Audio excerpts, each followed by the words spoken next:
मंडळी, तुमचं घर असू द्या, बंगला असू द्या, फ्लॅट असू द्या, इमारत असू द्या, कुठल्याही प्रकारची वास्तू असू द्या, पण त्या वास्तूचा जो मुख्य दरवाजा आहे तो नेहमी मोकळा असावा. जर त्या मुख्य दरवाजाच्या समोर कोणत्याही प्रकारचा अडथळा निर्माण झाला, ज्याला वेध म्हटलं जातं, असा द्वारवेध निर्माण झाला, तर मात्र अनेक प्रकारच्या अडचणींना त्या घरात राहणाऱ्या लोकांना सामोरं जावं लागतं असं वास्तुशास्त्र सांगतं. दारासमोर कोणत्या गोष्टी असल्याने मोठा वास्तुदोष निर्माण होतो आणि त्यावर उपाय काय करायचा, हेच आपण आजच्या व्हिडिओत बघणार आहोत. तर तुमच्या लक्षात आलं असेल की द्वारवेध म्हणजे काय. तुमची जी वास्तू आहे त्या वास्तूचा जो मुख्य दरवाजा आहे त्याच्या समोर कोणत्याही प्रकारचा अडथळा असेल तर त्याला द्वारवेध म्हटलं जातं आणि हा द्वारवेध जो आहे तो मोठा वास्तुदोष मानला जातो. प्राचीन वास्तू मार्गदर्शक ग्रंथात याबाबत सविस्तर मार्गदर्शन केलंय. मग आता द्वारवेध निर्माण करणाऱ्या गोष्टी कोणत्या? जर तुमच्या मुख्य दारासमोर, प्रवेशद्वारासमोर उघडं गटार असेल, नाला असेल, सतत चिखल साठत असेल किंवा सतत पाणी साठत असेल, त्याचबरोबर तुमच्या दाराच्या एकदम समोर विहीर असेल, एखादा खांब आला असेल आडवा, एकदम एखादं झाड आलं असेल तुमच्या दारासमोर, देऊळ असेल, गॅरेज असेल, हातगाडी असेल किंवा घराचा टोकदार कोपरा, या गोष्टी जर तुमच्या घराच्या दारासमोर येत असतील तर त्याला द्वारवेध निर्माण झाला असं म्हणतात. आणि या द्वारवेधामुळे काय होऊ शकतं बरं? तर मत्स्य पुराणात या संदर्भात सांगण्यात आले. तर कोणत्या गोष्टीमुळे द्वारवेध निर्माण होतो त्यानुसार त्याचा परिणाम मिळतो. म्हणजे वृक्षामुळे जर द्वारवेध निर्माण झाला, अर्थात तुमच्या घराच्या एकदम समोरच्या बाजूला तुमचं जे घराचं मुख्य दार आहे, प्रवेशद्वार आहे, त्याच्या समोरच्या बाजूला जर एखादं झाड असेल आणि वृक्षामुळे जर तो द्वारवेध निर्माण झाला असेल तर घरातल्या लोकांमध्ये द्वेष वाढतो. सतत चिखल साठत असेल तर घरात शोक निर्माण होतो, म्हणजेच दुःखद घटना घडू लागतात. विहीर असेल एकदम घराच्या समोर तर कर्त्या पुरुषाला अडचणी येतात. जर एखादा खांब असेल तर त्या खांबामुळे घरातल्या स्त्रियांना त्रास होऊ शकतो.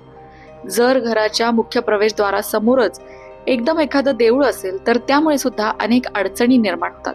आता द्वारवेधामुळे नक्की कोणत्या प्रकारचे अडथळे निर्माण होऊ शकतात?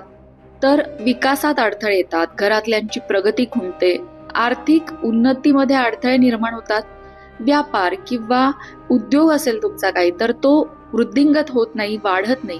तुमच्या घरात काही कार्य ठरतंय तर त्याच्यात अचानक अडथळे येतात, घरातल्या मुलांच्या शिक्षणात अडथळे येणं, प्रमोशनमध्ये अडचणी, अशा प्रकारे कार्यविघ्न निर्माण होतं.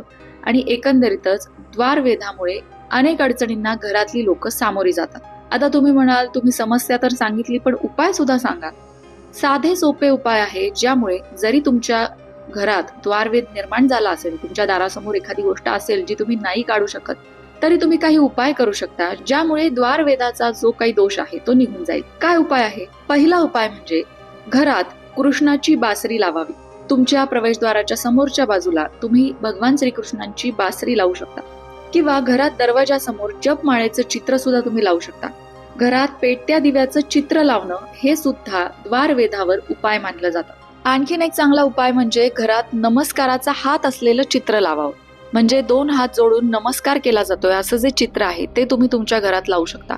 आणखीन एक उपाय म्हणजे घरात दरवाजासमोर हत्तीच्या कळपांचं चित्र लावावं.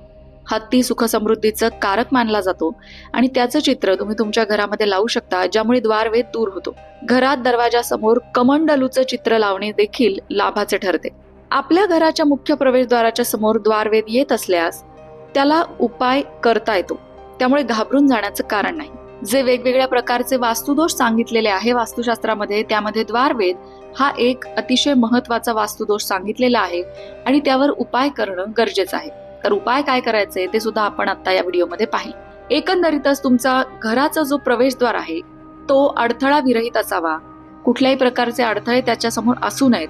मग ती अडगळ असेल किंवा कागदांची रद्दी असेल, चप्पल स्टँड ठेवलं असेल तर या गोष्टी तर तुम्ही हलवूच शकता.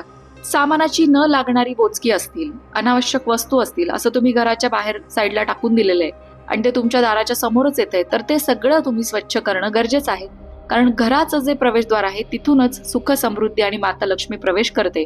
त्यामुळे माता लक्ष्मी प्रवेश करताना दार कसं स्वच्छ, सुंदर, रांगोळी काढलेली, आकर्षक सजवलेलं अशा पद्धतीचं असायला हवं. जेवढं प्रवेशद्वार स्वच्छ ठेवता तेवढीच घरात सकारात्मकता येते असं वास्तुशास्त्र सांगतं. अशाच प्रकारच्या माहितीपूर्ण व्हिडिओंसाठी लोकमत भक्ती चॅनलला सबस्क्राईब करा आणि बेल आयकॉनवर सुद्धा क्लिक करा, म्हणजे आमच्या नवनवीन व्हिडिओचं नोटिफिकेशन तुम्हाला मिळत राहील. तसंच योग्य आध्यात्मिक मार्गदर्शनासाठी लोकमत भक्तीच्या फेसबुक पेजला फॉलो करायला विसरू नका.